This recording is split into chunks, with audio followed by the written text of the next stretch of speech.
us how's your experience and how's your journey in lockup? My journey has been nothing short of extraordinary.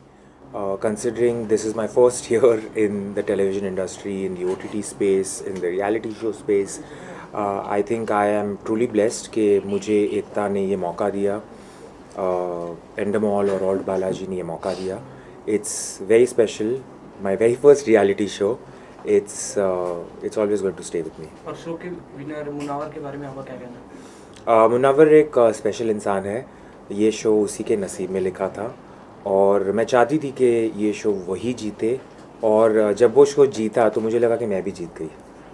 तो show में एक moment था जिसमें निशा जी ने आपका काफ़ी साथ दिया था और कर्णवीर को डांटा गया था उस चीज़ के लिए, तो उसके बारे में आपका क्या कहना है? जब भी कोई LGBTQ रिलेटेड टॉपिक शो में आया था, मैंने यही चाहा था कि उस टॉपिक को मैं एक सेंसिटिविटी से, एक डिग्निटी से, एक ग्रेस से सॉल्व करूं, ना कि झगड़ा करके और मुद्दा बना के. लेकिन मुझे ऐसे लगा कि मेरे से ज़्यादा बाकी के जो कैदी थे वो उसका फ़ायदा उठा रहे थे और फुटेज के लिए, दिखने के लिए वो उसका मुद्दा बनाते थे. मेरी कोशिश वो नहीं थी. मैं चाहती थी कि ये जो टॉपिक है उसको सेंसिटिवली हैंडल किया जाए. तो जब निशा ने भी वो टॉपिक पे बात की थी तो मुझे लगा कि तब वो ज़रूरी नहीं था. तो शो से बाहर आने के बाद एक इंटरव्यू में मुनावर ने कहा कि पायल में क्वालिटी नहीं थी जीतने की, तो उसमें आपका क्या कहना है? वो मुनव्वर की सोच है, पर मैं इतना जानती हूँ कि पायल में भी काफ़ी सारे क्वालिटीज़ है जो आ सकते थे और जिसके चलते वो विनर बन सकती थी. लेकिन मैं नहीं चाहती थी कि पायल शो जीते, बिकॉज़ इस शो का विनर एक इंस्पिरेशन होना चाहिए. इस शो का जो विनर है वो एक एग्ज़ाम्पल सेट करना चाहिए. जिस तरीके से पायल ने अपना गेम खेला था, मुझे नहीं लगता कि वो किसी भी एंगल से इंस्पायरिंग है, क्योंकि 20 कंटेस्टेंट्स में, 20 कैदियों में अगर आपका एक भी दोस्त नहीं है तो वो बताता है कि आप कैसे हो. तो आप नहीं चाहती थी पायल को जीतना, तो आप मुनव्वर को ही विनर बनते देखना चाहती थी या किसी और को? मेरे जो दोस्त बने थे शो में, मुनव्वर, पूनम, अंजलि, मैं इनमें से कोई भी अगर शो जीतता तो बहुत खुश होती. लेकिन इस लिस्ट में मैं आज़मा को भी ऐड करना चाहूँगी. अगर आज़मा भी ये शो जीतती तो मैं बहुत खुश होती. तो आप फिनाले में अगर आप होती तो आप अपने साथ किसको देखना चाहती थी? फिनाले में अगर मैं होती तो डेफिनेटली अगर मैं मुनव्वर के सामने जीतती तो ये बहुत मज़ा आता. सो आप जब वापस अंदर आई तो आपने कहा कि मुनव्वर को आप सपोर्ट करने जा रही हो, तो इस बात में कितनी सच्चाई थी? इस बात में कितनी सच्चाई थी वो तो रिज़ल्ट आपने देख ही लिया है. जिस तरीके से मुझे ट्रोल किया जा रहा था कि मैं शो में खुद के लिए ना जाके किसी और के लिए जा रही हूँ, अगर उस सब का सामना करके भी मैं जो मेरे दिल की बात है वो कर रही थी, goes to show lot about me. मैं चाहती थी कि मैं जितनी हो सके मेरी दोस्तों की हेल्प करूँ, ना सिर्फ मुनव्वर की बट पूनम की भी. इसलिए जब जो लास्ट अरीना टास्क हुआ था, मैंने ये भी कहा था कि आप प्लीज़ मुझे लॉकआउट कर दो और पूनम को रखो, क्योंकि मेरी लाइफ में मुझे पता है दोस्तों की अहमियत क्या है. और मैं ये भी दिखाना चाहती थी कि रियलिटी शो में कुर्बानी नाम की भी एक चीज़ होनी चाहिए. और टिकट टू फिनाले टास्क में आपने आपकी ये बोलने के बाद आप लोगों को अपने बारे में सोचना हो, इसके बारे में भी जनता काफ़ी बात कर रही है, तो उसके बारे में आप क्या कहना चाहोगे? टिकट टू फिनाले का जो ब्रेक का टास्क था वहाँ मैं अंजलि को सपोर्ट कर रही थी, और जो अंजलि ने चाहा मैंने किया. तो तब तक मैं मुनव्वर की हेल्प कर रही थी, और उस स्टेज पे मुझे लगा कि अंजलि को मेरी ज़रूरत है तो मैंने अंजलि की हेल्प की थी.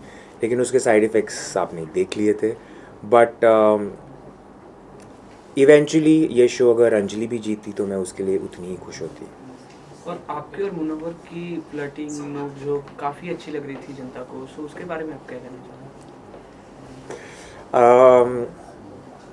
बहुत अच्छी बात है कि लोगों को पसंद आया, लेकिन मैंने कुछ ऐसे सोच के नहीं किया था कि लोगों को पसंद आएगा, इसलिए मैं अब करूँगी. मेरे जो दिल से बातें हो रही थी मैं कर रही थी, और मुनव्वर जिस तरीके से मुझे ट्रीट कर रहा था, जिस तरीके से वो मेरी छेड़खानी करता था, मैंने भी फ़र्स्ट टाइम एक्सपीरियंस किया और मुझे वो बहुत स्पेशल लगा था. जो जिस तरीके से वो मेरी टांग खींचता था, मैंने कभी एक्सपीरियंस नहीं किया था ये सब. तो मेरे रिएक्शंस इसलिए बहुत नेचुरली आ रहे थे. आपने एक हैशटैग बनाया मोनालिसा, उसके बारे में? वो हैशटैग मैंने नहीं बनाया है, वो फैंस ने बनाया है. लेकिन I am very happy that people got to see this side of a relationship as well, कि दो एक लड़का और लड़की ऐसे भी दोस्त हो सकते हैं। सो घर में किसी के साथ ऐसे आपकी जेलेसी हो या काफ़ी अच्छा लगता हो उसके बारे में, मतलब कोई इंसान? मेरे बॉडी में जेलेसी का मेरे बॉडी में जेलेसी की हड्डी है ही नहीं। मैं बहुत कॉन्फिडेंट हूँ, मैं बहुत सिक्योर हूँ एज अ वुमन। तो जेलेसी तो मेरे में बिल्कुल नहीं है। लेकिन हाँ, मैं ज़रूर चाहती थी कि जो मेरे दोस्त हैं वो गेम में आगे जाए, और कुछ ऐसे एक आध दो लोग हैं जो जिनका तो मैं नाम शायद ना लूँ तो बेटर है, बट वो आगे नहीं जाए, वो मेरी कोशिश थी। सो शो के बाद आप किसको नहीं मिलना चाहोगे, किसको आप पसंद नहीं करते हो, कोई एक नाम? आपको पता है वो नाम क्या है, मैं उस इंसान को इम्पोर्टेंस भी नहीं देना चाहती हूँ। बट बाकी जो मेरे दोस्त हैं उनसे मैं टच में हूँ, रहूँगी।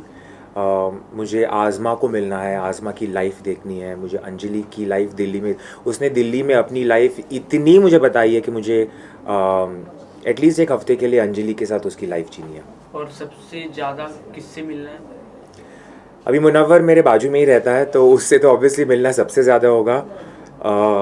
मुझे उसके साथ फ्रेंडशिप आगे ले जानी है, वो बहुत अच्छा इंसान है, बहुत इंस्पायरिंग है, तो definitely Munawar and Anjali. So after lockup, lockup success party हुई थी, उसमें क्या कुछ हुआ?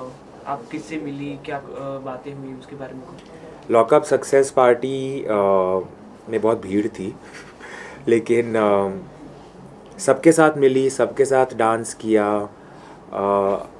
अंजलि के साथ ज़्यादा टाइम नहीं स्पेंड कर पाई, मुनव्वर के साथ ज़्यादा टाइम नहीं स्पेंड कर पाई क्योंकि बहुत भीड़ थी। लेकिन जैसे मैंने कहा है, फॉर मी आज़मा इज़ द स्पेशल वन। और मेन सबसे शो के जेलर और वार्डन के बारे में क्या कहना है? जेलर और वार्डन मेरी लाइफ में बहुत स्पेशल है, स्पेशल रहेंगे। मुझे याद है जब करण फर्स्ट टाइम आए थे, उसके बाद भी उन्होंने जिस तरीके से मुझे सपोर्ट किया, जिस तरीके से मुझे गाइडेंस देते थे, ही इज़ रियली इंस्पिरेशनल। और तब मुझे लगा कि ऐसे इंसान को अगर कोई पसंद है तो वो कैसी होगी।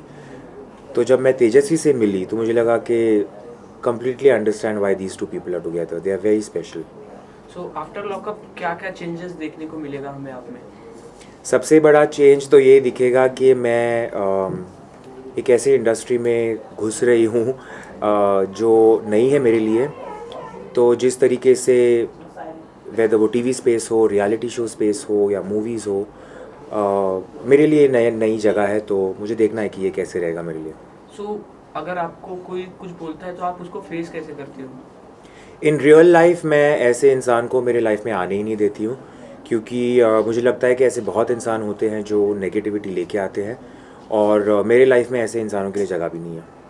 और इसके अलावा हम आपको किसी शो में देखेंगे या आप जाना चाहती हो? मैं सब करना चाहती हूँ। मैं जितनी भी ऑप्शंस अपॉर्चुनिटीज़ आएगी मैं सब में ट्राई करूँगी, क्योंकि मुझे चाहिए कि मेरी रिप्रेजेंटेशन हर जगह पे हो, वो बहुत ज़रूरी है। एट द एंड आप फैंस को, ऑडियंस को क्या बोलना चाहोगे? मैं फ़ैन्स को, स्पेशली जो लॉकअप के बाद मेरे फ़ैन्स बने हैं, उनसे ये कहना चाहूँगी कि थैंक यू। आपने जो भर भर के मुझे वोट किया है, उसके चलते मैं शो नहीं जीती, लेकिन मैं लाइफ में जो सब जीतने वाली हूँ वो आपकी वजह से है। Thank you so much. Thank you.